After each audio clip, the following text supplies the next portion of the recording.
이렇게 이명박 전 대통령이 검찰 수사에 크게 반발한 가운데 문무일 검찰총장은 법적 절차대로 계속 수사하겠다고 밝혔습니다. 이 전 대통령의 최측근들이 구속되고 또 불리한 증언이 잇따르면서 결국 포토라인에 서게 될지 관심이 쏠리고 있습니다. 양희력 기자입니다. 검찰의 적폐청산 수사가 정치보복이라는 이명박 전 대통령. 이에 대해 문무일 검찰총장은 절차대로 수사하겠다는 뜻을 밝혔습니다. 자신을 향한 정치적 보복이다 이렇게 주장하고 있는데 여기에 대해서는 어떻게 생각하시는지. 법적 절차대로 하겠습니다. 부담을 느끼지 않고 원칙대로 하겠다 말씀이신가요?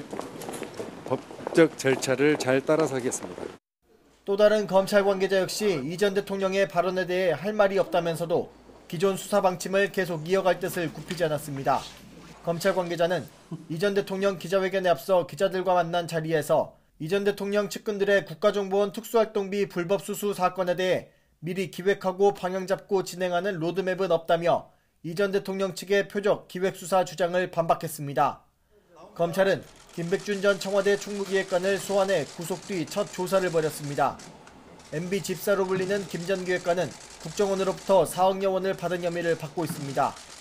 현재 혐의를 완강히 부인하고 있지만 구속 이후 태도가 바뀔 경우 수사는 탄력을 받을 전망입니다.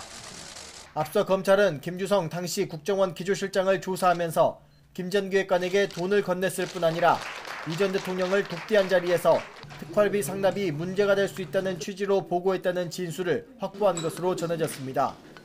이명박 정부 시절 각종 불법 정치 개입에 관여한 혐의로 수사받는 원세훈 전 국정원장 역시 청와대 자금 상납과 관련된 사실관계는 어느 정도 인정한 상황입니다.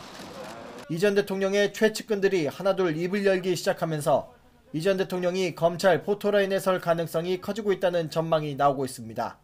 YTN 양일혁입니다.